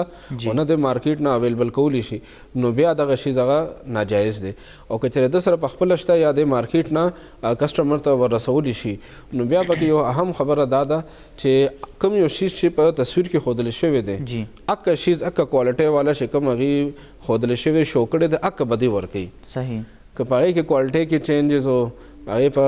چې کوم دې ښودلی شي دا دغه کلر دی او دغه شیز دی او بیا هغه چینج نه وي هغه شانته چینج وي هغه شانته نه وي نو بیا پکې فقهاو یو بل شرط لګولی دی چې هغې ته خیر رؤیت وي چې کله دله رالو نو ده به بیا هغه خوښ شو د ده د خوښې مطابق و د ده چې کوم کوالټیز او د ده چې کوم شرایط و هغې مطابق و نو بیا دې واخلي او که چېرې د ده د شرایط او د ده خوښې مطابق نو کمپنۍ واپس هم بیا اخلي نو بیا دغه آنلاین شاپینګ ټیک دی صحیح بعضې خبرې داسې چې هغه واپس کولی نه شي کمپنۍ دا وایي چې بس تاسو آنلاین آرډر ورکړو دا کینسل کیدی نه شي صحیح دا تاسو له درلو تاسو خوښ نه شو تاسو به خامخا دا اخلئ نو دغه شرایط ټیک نه دي صحیح او که چېرې شرایط باندې برابر نه و د ده خوښ نه شو دی واپس کول غواړي کمپنۍ واپس اخلي نو دغه آنلاین شاپینګ ټیک دی که مسلمان ملک نه کیږي که غیر مسلم نه کیږي صحیح ټیک ده مفتی صاحب بل یو پوښتنه راغلې ده چې وایي داسې څه کمپنۍ دي چې هغه تا ته ایډ درکوي چې ته به په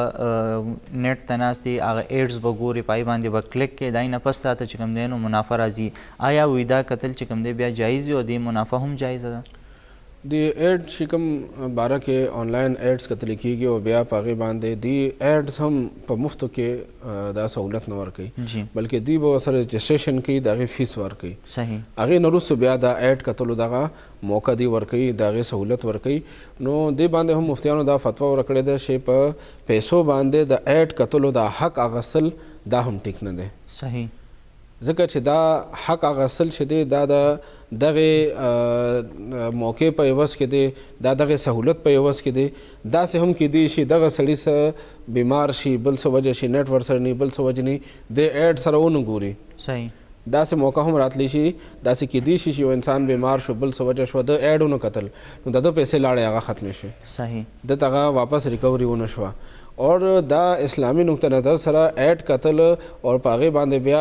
پیسې ورکول دا یو داسې نوکري نه ده چې په دې باندې دې تنخواه واخلي صحیح نو ځکه دې باندې ایډ کتلو باندې پیسې اخیستل هغه ټیک نه دي او بل چې موږ خپل معاشره کې وګورو نو زموږ دا بعضې کمپنۍ داسې جوړ شوي دي چې هغه ایډ هغې کسانو ته ښیي چې هغه کسان دغه ایډ باندې هغه پروډکټ اخیستل نه غواړي صحیح دی صرف دغه کمپنۍ ته دا شو کوي چې ستاسو ایډ دومره کسانو ته موږ وښودلو نو دا هم دوکه ده چې کوم سړی هغه شیز اخیستل نه غواړي صرف خپل پیسې ګټلو دپاره هغه ایډ ګوري صحیح ایډ خو دې دپاره خلکو ته ښودلی کېږي چې هغوی دغه پروډکټ واخلي نو دغه پروډکټ اخیستلو مخکې نه دغه کس نیت نه وي دی صرف دا وي زه دا ایډ وګورم او زه بیا دې باندې پیسې وګټم ټیک نو دا یو داسې معامله نه ده معاهده نه ده چې د هغې د وجې نه کمپنۍ ته فایده ورسي بلکې کمپنۍ ته نقصان دی اور دې باندې صرف دغه ویب سایټ خپل ټریفک خلکو ته ښیي چې ماله دومره ډېر خلک راځي او دغه ایډ دلته کتلی کېږي نو دا هم هغې کمپنۍ له دوکه ورکول دي او کومه معاهده کې او کومه معامله کې دوکه راشي اسلام د هغې اجازت نه ورکوي هغه د اسلامي تعلیمات نه خلاف ده صحیح دا وخت موږ سره یو کالر هم دی جی څوک خبرې کوي د کوم ځای نه پرویز حیات آباد نه جی جی څه به ویل غواړئ ها مفتی صاحب یو مسله د دې موضوع نه بار مسله ده جی جی تاسو وایئ هغه دا ده چې فرض که مونږ یو دې کال مونږ زکات ورکړه او د بل کال زکات نه مخکې څه پیسې د هغې پیسو نه مونږ چاله قرض ورکړې نو هغې قرض باندې به هم زکات بیا ورکوو که نه چې کومه تا ته لا نه دي میلاو شوي یو سوال دویم سوال دا دی چې همدغه شانتې څه کالي حصه تا دې کال زکات ورکړه او د بل کال پوره کېدو نه مخکې څه کالي هغې نه تا خرڅ کړه نو هغه به لکه کال پې پوره نه تېر شوی خو کال سره نږدې نو هغې باندې هم زکات به ورکوې او که نه هغه زکات نه مستثنا دي صحیح تاسو ته مفتی صاحب جواب درکوي مفتی صاحب تاسو دې دواړه کوېسچنز واورېد جی دې چې کوم تپوس وکړو چې کال پوره کېدو نه مخکې کالي خرڅ کړل نو یاد ساتئ چې کوم کالي خرڅ شو هغه کالي د زکات نه ووتل کال نه دی پوره شوی نو دې لس یولس میاشتې هم شوي دي بیا هم بالکل هغه کالي چې دوی خرڅ کړل کال پوره کېدو نه مخکې نو هغې نقدې روپۍ نشته دی هغه پیسې ولګېدې کالي په عوض کومې پیسې رالې هغه ولګېدې نو په دغې کالو باندې هغه زکات نشته دی کوم باندې چې کال پوره شو هغې نه وروستو بیا هغې هغه زکات ورکوي صحیح او دوی د پیسو هم ذکر کړی چې مونږ قرض پیسې که چاله ورکړو نو په هغې به هم بیا مونږ وي جی کوم پیسې چې چا سره قرض کې ورکړی هغه قرضخواه هغه پیسې هغه سره محفوظ دي هغه قرضدار یې ته نه منکر نه دی جی جی چا چې پیسې ورکړي هغه قرضخواه دی چا واغسې هغه قرضدار شو هغه قرضدار یې منکر نه دی تښتېدلی نه دی انکار نه کوي بلکې مني چې او ستا پیسې ما سره دي زه به میاشت پس درکوم کال پس درکوم 2 کاله پس به درکوم نو په هغې پیسو باندې به هم دې زکات ورکوي دا د ده پیسې دي د سره پرتې دي نو دې مالک چې دی هغه قرضخواه چې دی هغه مالک دی هغې پیسو اگر چې پرتې قرضدار یې سره دي خو دې مالک دی نو دی به د خپل هغې پیسو زکات هم ورکړي چې هغه چاله ورکړي دي او هغه ته نه تښتېدلی نه دی هغه ته نه منکر نه دی صحیح که داسې ځای کې پیسې ورکړې چې هغه کس ته نه منکر دی یا هغه وتښتېدو هغه پیسې لاړې هغې واپسې نشته نو بیا د هغې پیسو هغې قرض زکات نشته او کومې پیسې چا څه پرتې دي هغه ته نه منکر نه دی هغه به درکوي کال پس به درکوي 2 کاله پس یا 6 میاشتې پس هغې زکات به ورکوي. صحیح. مفتي صاحب که موږ وګورو دغه د کیستونو یو معامله راغلی چې په کیستونو باندې څیزونه خلک اخلي نغدې پیسې ورسره نه وي ځان له ګاډۍ والي یا داسې نور داسې څیزونه دي کم پلاټونه میلاویږي هغه په کیستونو باندې لږې پیسې پکې نغدې ورکړي نورې په کیستونو نو آیا دغه بیا جایز دی اسلام کې ځکه چې کیستونو ریټ یو وي د نغدو پیسو ریټ بل وي د کیستونو خامخا راته ولې لږې لږې پیسې ورکړي هغه به تا ته ریټ بیا زیات وي نو آیا دا بیا جایز دي په کیستونو څیزونه اخیستل؟ جی کیستونو کاروبار کې لږ شانته وضاحت شته په هغې باندې ځان په یول پکار دی زموږ کتونکو اورېدونکو نه چې ټول اول خو دا چې د هغې نقد یو قیمت او کیستونو بېل قیمت واضح وي جی چې نقدو کې اخلي نو دا قیمت دی او که کیستونو کې اخلي کې دا قیمت دی نو د هغې قیمت مخکې نه متعین وي صحیح قیمت معلوم وي او دویم دا چې کیستونه هم معلوم وي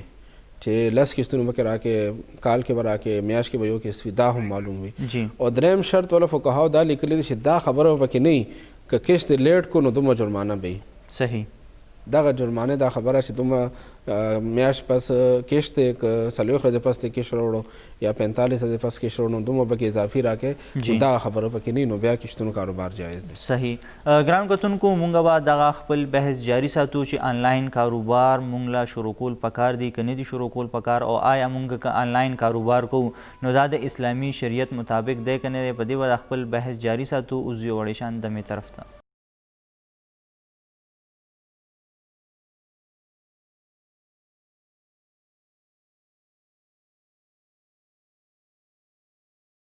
ګران کتونکو پروګرام کې یو ځل بیا هرکلی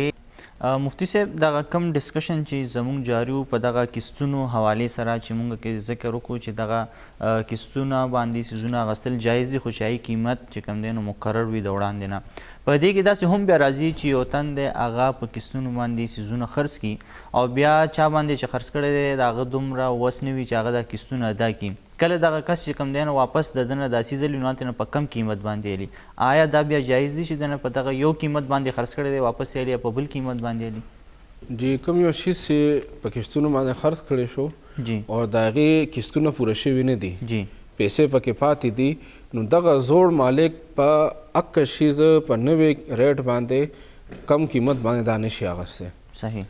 که بل مالک اخلي نو بل مالک باندې دی خرڅولی شي خو اکه زوړ باندې نشي خرڅولی. صحیح. زموږ په معاشره کې یو لوی فساد او لوی روانې دی نه هم جوړ دی چې هغې ته پرایویټ سود ویلي کېږي چې هغه خلک کیشتونو باندې یو شیز واخلي او په نقدو باندې بیا هغه مخکې خرڅ کړي انډر پلی ورته موږ وایو. نو یاد ساتئ دا هم ناجایز دی چې انسان یو چیز په یو قیمت باندې واخلي او د هغې بیا قیمت پوره کړي نه وي کیشتونه پوره کړي نه وي او اکه سړي له بیا واپس ورکوي. صحیح. که د هغه ضرورت د پیسو یا مجبوري ده په بل باندې خرڅوي نو یاد ساتئ دا بل سړي سره یو نوې معاهده ده هغه نه هم ځان ساتل پکار دی ځکه چې په بل باندې کم قیمت باندې خرڅوي نو په دغه سړي په دې کې ځان ته نقصان وکړو هغه ګران قیمت باندې دی او ارزان باندې خرڅ کو نو موجوده وخت کې خو هغه ځان ته دغه پیسې نقد پیسې لاس ته کړې خو هغه کیشتونو کې داسې کم نقصان وکړو کیشتونو کې هم د هغه شیز ګران اخیستی دی. صحیح. او بیا نقدو باندې مخکې خرڅ کو نو هغې کې هم د ارزان ورکو نو د ده ډبل نقصان ځان ته وکړو. صحیح. نو دغې عمل نه ځان ساتل پکار دی موږ معاشره کې ګورو چې ډېر خلک په دې کې تاواني شوي دي. صحیح.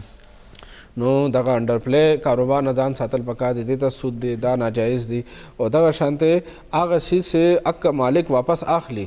کم قیمت باندې اولنی مالک باندې خرڅول دا بالکل ناجایز دي. صحیح. مفتی صاحب بل که مونږ کتلی دي خلک د کار فاینانسینګ دپاره د یا د هوم بلډینګ فاینانس دپاره چې کوم دی پیسې رالي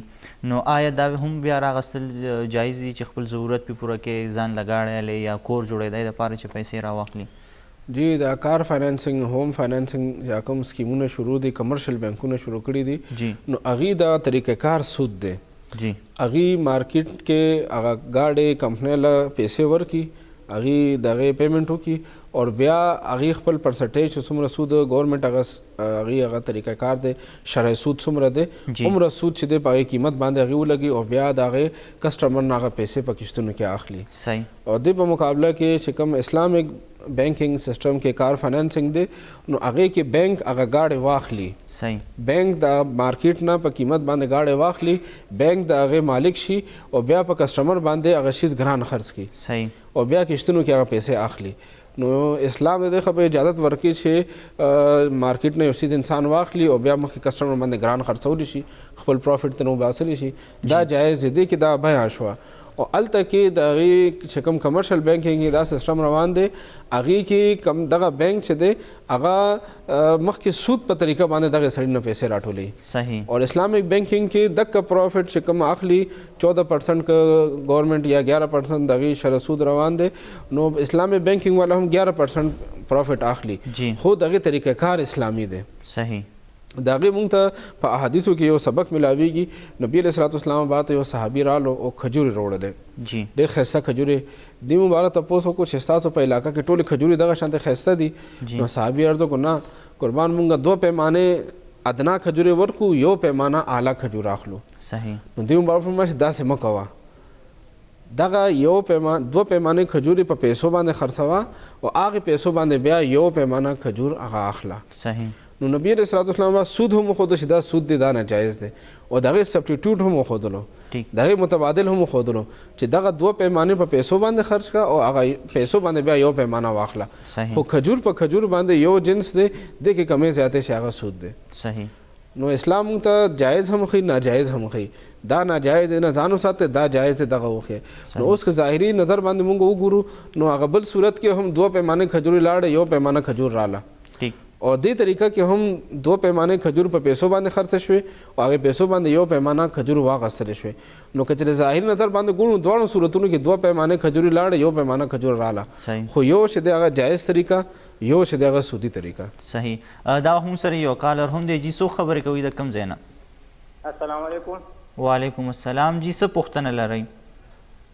زما پوښتنه ده دولت صاحب چې مفتي صاحب نه دا اوس د حکومت یو پروګرام اوسه د باقي باندې موږ صحیح پوه نه یو خو لکه 5 لک روپۍ د کور جوړول لپاره قرضه ورکوي او د هغې 10,000 روپۍ څه کشمش او د هغې څه کرۍ ورسره یو ځای کوي نو 10,000 روپۍ ماهانه به ورکوي 5 سال لپاره دی صحیح آیا دې موږ وضاحت غواړو دغه شان پیسې اخیستل نغدي او بیا کور جوړول یا په هغې څه کاروبار کول دا جایز دی او که نه دی که سود یا د آخرت لپاره نقصان نه وي طبیعت دې مکمل لکه وضاحت صحیح تاسو ته مفتي صاحب جواب درکوي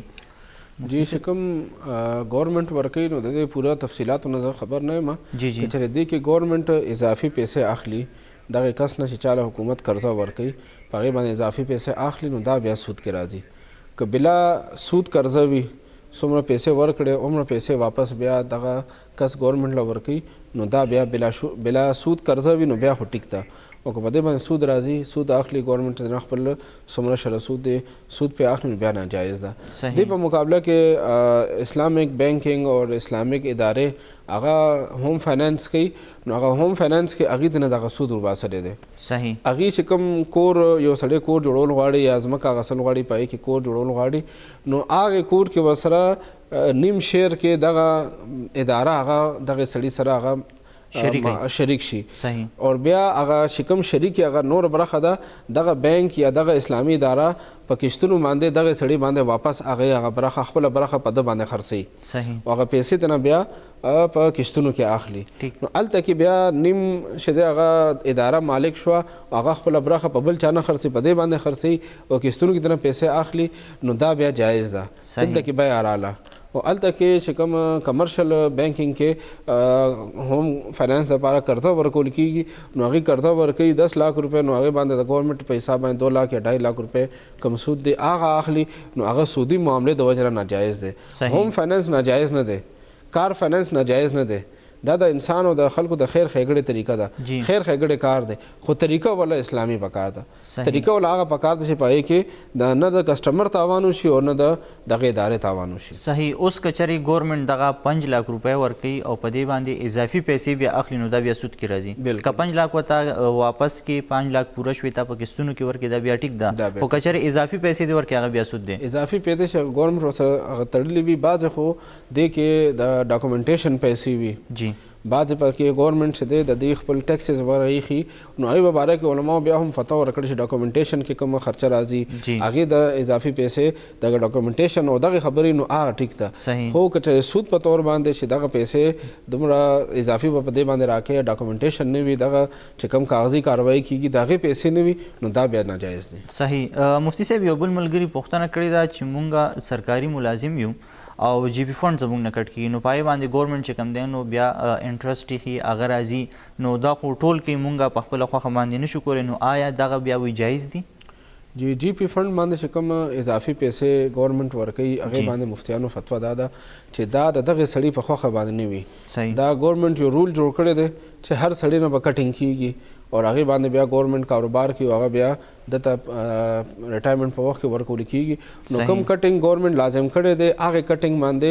دغه پیسې چې دی هغه جایز دي هغه اصل د دپاره جایز دي. صحیح. اور دغه شانته لکه موږ ګورو نو زموږ په د اسلامي ملکونو کې بعضې خبرې ګورنمنټ لازم کړي دي خلکو باندې د هغې د جواز فتوا هم علما ورکړې لکه زموږ په ملک کې خو لا فلحال نشته خو چې کله انسان عرب ممالک ته ځي دوبۍ ته دی سټیټس ته نو هلته کې د هر سړي دپاره دغه انشورنس کول چې دی هغه لازم دي. صحیح. هغه لایف انشورنس هم کوي هغه میډیکل انشورنس هم کوي نو کوم سړی چې هلته ځي بغیر انشورنس نه هغې نه پرېږدي نو دغه شانته کارونه چې ګورنمنټ لازم کړي دي نو په هغې په جواز باندې علماو فتوا ورکړې ده چې دا د انسان د وس نه بار دي او ګورنمنټ ته د عوامو د خیر ښېګړې دپاره د بعضې کارونه چې هغه لازم نه دي هغه لازمولی شي خو شریعت نه خلاف نه وي. نو زما خوښه خو دا ده او زما سوچ خو دا دی چې زموږ ګورنمنټ له هم پکار دی چې زموږ په ملک کې هم زموږ په دې عوامو باندې لایف انشورنس لازم کړي. صحیح. اور د اسلامي طریقه کار مطابق. صحیح. نو سبا که یو کس ځوانۍ کې وفات کېږي اکسیډنټونه کېږي زموږ په علاقه کې داسې واقعات کېږي چې پای کې یو کس وفات شي نو بیا وروستو د هغې بچي بل چاته محتاجه نه وي. صحیح. نو دا د بعضې ممالک چې کوم لایف انشورنس دی او اسلامي ممالک د اسلامي طریقه کار مطابق دا ښه خبره ده. نو ګورنمنټ د خلکو خیر ښېګړې دپاره کوم داسې کارونه کوي نو په هغې کې خلکو له پکار ده چې ګورنمنټ سره هغه مرسته وکړي هغې کې د خلکو خیر ښېګړه ده د عوامو خیر ښېګړه ده اسلام هم دا غواړي چې یو انسان نه بل انسان ته خیر ښېګړه ورسوي. صحیح. مفتي صاحب یو بل ملګري پوښتنه کړې ده چې زه په ایرپورټ باندې ډیوټي کوم چې کله جهاز راشي نو هغه ټایم زما ډیوټي سټارټ وي خو کله چې زه بهر زما جهاز نی راغلی هلته کې زما زه بیا چې کوم دی نو ډیوټي کوم په دې باندې اثرانداز کېږي که نه د دې جواب ورکو خو دا وخت چې کوم دی نو موږ ځو یو وړوکي شان دمې طرف ته بیا راځو او په دې خپل پروګرام کې دغه ډسکشن جاري ساتو.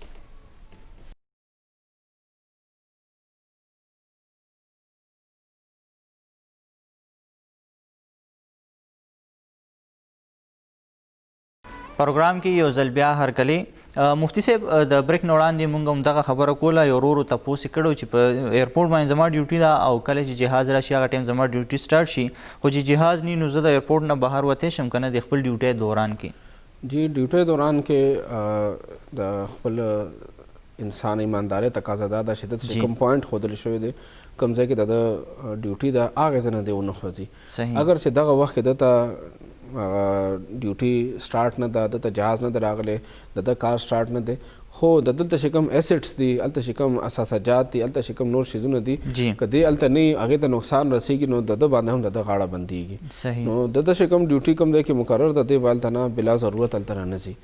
که د ده ډیوټي نه هم ده خو د دپاره کوم پوینټ مخصوص شوی دی کوم ځای مخصوص شوی دی دی به خپل هغې ځای کې به وي هغې نه لرې نه شي تللی داسې ځای چې هلته کې د ده نه دلته غیر موجودګۍ کې هغې ځای ته نقصان رسېږي نو بیا د ده هغه نوکرۍ کې فرق راځي دی ګناهګارېږي که اگر چې فی الحال ډیوټي سټارټ نه ده خو هلته کې د ده موجودګي ضروري ده نو دی به هلته خامخا وي هلته نه تللی نه شي او که دی لرې نه هم هغه کار کولی شي نو بیا دی تللی شي. صحیح. مفتی صاحب یو بل تن تپوس کړی دی چې د جوړونو دردونو لپاره راته وظیفه وښایي. جی دا سوال مونږ ته 13 هفته کې راغلی او بیا مونږ سره ټایم نو مونږ دې پروګرام کې مونږ کوشش دا کوو چې خپل کتونکي اورودونکي مونږ ته کوم سوالات راولېږي انشاءالله که ټایم نو بل پروګرام کې به د هغې جواب ورکړو. نو ډېر مشران داسې شته چې هغې عمر تیر شي او خاص کر د جمي کې هغې ته بیا جوړونو تکلیف هغه پیښیږي. نو داسې نارینه او زنانه چې هغې ته د جوړونو تکلیف وي چې کله فرض مونځ نه سلام وګرځي نو یو ځل درود ابراهیمي اللهم صل اللهم بارک دا مونځ کې چې کوم مونږ درود ابراهیمي وایو نو دا پوره درود پاک ووایي او خپل لاسونو باندې شف کړي یو ځل ووایي او لاسونو باندې شف کړي او کم کم جوړونو باندې درد دی بدن کې کم دی کې او ډوکو باندې دردونه دي هغه باندې لاس راخکړي انشاءالله خدای پاک به شفای کامله ورکړي. صحیح. مفتی صاحب یو بل تن هم کوېسچن کړی دی چې د میادي تبې لپاره راته وظیفه وښه میادي تبه مې ده او ډېر ورځونه ده. جی میادي تبې لپاره قرآن پاک کې د ابراهیم علیه السلام دعا ده چې کوم قرآن پاک کې رب ذوالجلال د هغې په حق کې حکم کړی و الله جل شانو یو الفاظ را نقل کړي دي هغې ابراهیم علیه السلام مبارک ته اور یخول دپاره قلنا یا نار کوني بردا و سلام علی ابراهیم دغه الفاظ دا الله جل شانه نه انسان به طور دعا ویلی شي او رب ذوالجلال نه خپل راغلې تبې دپاره دا یو مجرب عمل دی چې مونږ رب ذوالجلال نه دغې الفاظو په ذریعه باندې دعا وغواړو نو د انسان په بدن کې دا کم تبه ده دا هم یو اور دی. صحیح. نو دې سره الله جل شانه دغه تبه ختموي که میادي تبه وي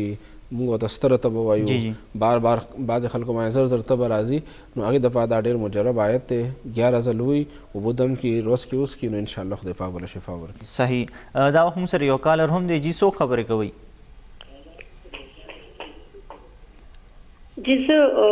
نوشیره ضلع نه خبرې کوم چې که نه ما مفتي صاحب نه دا کوېسچن کوم چې یو مسافر لکه چې زما هسبنډ دی که نه لکه هغه چرس کي یا شراب څکي او هغه هم باقاعده خپل محنت مزدوري کوي که نه جي نو هغې دغه مزدوري لکه د بچو دپاره دا کوم دا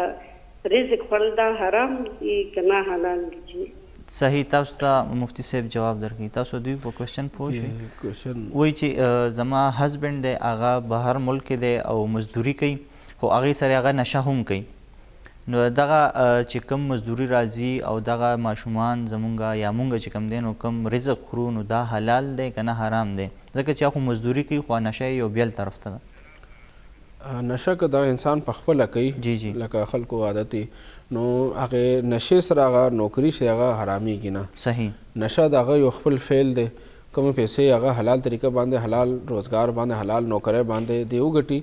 نو هغه پیسې کور ته رالیږي نو هغه پیسې حلال دي. صحیح. او نشه کول هغه یو ذاتي فعل دی. صحیح. که یو ناجایز نشې هغه اشیا خرڅوي نشې ولا څیزونه خرڅوي نو بیا هغه پیسه ناجایز ده هغه حرامه ده هغه پیسې بیا استعمالول نه دي پکار که هغه خپل روزګار کاروبار صحیح طریقې باندې کوي ورسره نشه هم کوي نو دغه پیسې ناجایز نه دي. صحیح. دغه پیسې د هغې د بچو دپاره د هغې د اهل خانې دپاره هغه استعمال جایز دی هغه د استعمالولی شي. صحیح. مفتی صاحب یو بل تن هم کوېسچن رالیږلی زموږ ټاپک سره هم ریلیټډ دی چې وی کریم یا اوبر کې سفر کول څنګه دي ځکه چې کله مونږ وایي دغه ځان له گاړې بک کوو نو هغه ټایم د کرایې چې کوم دی نو هغې قیمت نه وي معلوم یو اسټیمیټ چې کوم دی ورکړي هغه کمیدی زیاتېدی هم شنو په دې کې آیا سفر کول جایز دی؟ جی د اوبر او د کریم او دا چې کوم آنلاین د کمپنۍ دي چې هغه د سفر سهولیات ورکوي نو هغې خپل د سفر دپاره کیلومیټر په حساب باندې یو ریټ مقرر کړي وي. صحیح. او هغې اندازتاً یو فیر ښیي چې ستاسو دغه دومره مایل دي دومره کیلومیټر دي دومره سفر دی دې کې ستاسو دومره پورې پیسې راتلی شي سټارټنګ دومره دی کیلومیټر په حساب باندې به دومره خرچه راځي نو هر انسان ته مایند جوړ وي څه نه څه چې زما دومره نه واخله دومره پورې به پیسې هغه کیدی شي نو دا لږ شانتې خبره چې هغه مخکې رستو کېږي هغه فیر سره مخکې رستو کېږي نو دغې لږ کمې زیاتې د وجې نه اسلام دا ناجایزه کوي نه دا جایز چې انسان په دې کې سفر وکړي او د هغه لږ کمې زیاتې چې پکې راځي نو انسان ته پته ده چې دا پکې راتلی شي نو دې د وجې نه دا ناجایز نه دی دې کې سفر کول جایز دي. اصل کې نور گاړو هغه کرایه انسان ته مخکې نه پته وي چې دې علاقې نه دې علاقې پورې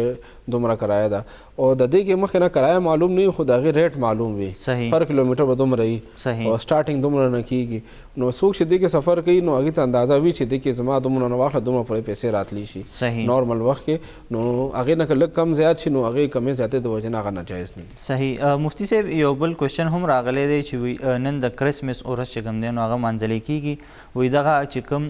عیسایي ورورولۍ سره تعلق لرونکي دي هغوی ته د کرسمس مبارکي ورکول چې کوم دی نو دا جایز دي چې موږ هغوی ته مبارکي ورکړو؟ دی چې دې باندې مونږ د کرسمس مبارکي یا کرسمس تقریبات کې شرکت دې په حوالې سره مونږ وګورو نو موجوده وخت کې دوه قسمه فتوی چې د هغه علماو موجود دي. بعض علماو خو دې طرف ته تللي دي چې دا بالکل ناجایز دي او دا حرام دي او دا بعضو خو په دې باندې فتوا ورکړې څوک په دغې تقاریبو کې د هغې د عزت او احترام د وجې نه شرکتو کې اسلام نه وځي. او بعض علماو دې خبرې طرف ته تللي دي چې دغه شرکت کول دا په څو قسمه باندې دي. یو دا د انسان سره کولیګ دی په روزګار کې کاروبار کې ورسره ملګری دی یا کوم ځای کې دی پاتې کېږي. زموږ ډېر مسلمانان وروڼه هغه په بیرون ملک پاتې کېږي په هغې غیر مسلم ممالک کې هغې روزګار کې هلته کې پاتې کېږي د هغې ځای نیشنلټي ورسره وي نو هغې یو بل سره مخامخ کېدل وي غیر مسلمو سره. نو دغه شانته حالات چې کوم ځای کې د مسلمانانو سره پیښه ده د دغه غیر مسلمه نو مسلمان دغه شانته غیر مسلم سره چې کله مخامخ کېږي نو د هغې باره کې به ځان خبر کړي چې زما که چېرې زه مبارکي ورکوم په کوم نیت باندې به ورکوم په کوم نیت به نه ورکوم. مسلمان له بطور مسلمان خپل دغه ټولې خبرو باندې ځان خبرول پکار دي. نو د اسلامي عقیده د حضرت عیسی علیه السلام مبارک په باره کې دا ده چې حضرت عیسی علیه السلام د بی بی مریم علیه السلام زوی و د الله بنده و. قرآن پاک کې سورہ مریم کې الله جل شانو د هغې وضاحت کړی دی چې عیسی علیه السلام مبارک د بی بی مریم صاحب په غېږه کې دا وفرمایل چې انی عبدالله آتانی الکتاب وجعلنی نبیا چې زه د الله بنده یم زه د الله بنده یم ماله هغې الله جل شانو کتاب را کړی دی زه نبی رسول را لېږلی یم. نو چې کله مسلمان یو عیسائی له کرسمس مبارکي ورکوي نو هغه به دغه عقیده او نظریه ځان سره ساتي چې زه د حضرت عیسی علیه السلام چې هغه د الله جل شانو نبی او رسول دی د بی بی مریم زوی دی د هغې پیدایش مبارکي دله ورکوم. صحیح ټیک شو. نو په دغه عقیده نیت باندې چې کوم دی نو دغه جایز دی. صحیح. مفتی صاحب ستاسو هم ډېره زیاته مننه شکریه پروګرام کې د شرکت کولو. فواد صاحب ستاسو هم ډېره زیاته مننه چې موږ سره پروګرام کې ښکلي نعتونه وړاندې کړه. ګرانو کتونکو دا و د نن ورځې پروګرام چې په کوم کې موږ د آنلاین بزنس حوالې سره خبرې اترې وکړې په دې کې لوی بحث شو. ستاسو هم که څه سوالونه او هغه زموږ نه پاتې شوي وي نو را روان پروګرام کې به کوشش کوو چې مفتی صاحب ستاسو سوالونو جوابونه درکړي. د پروګرام وخت سرته رسي اجازت غواړو. د الله په امان.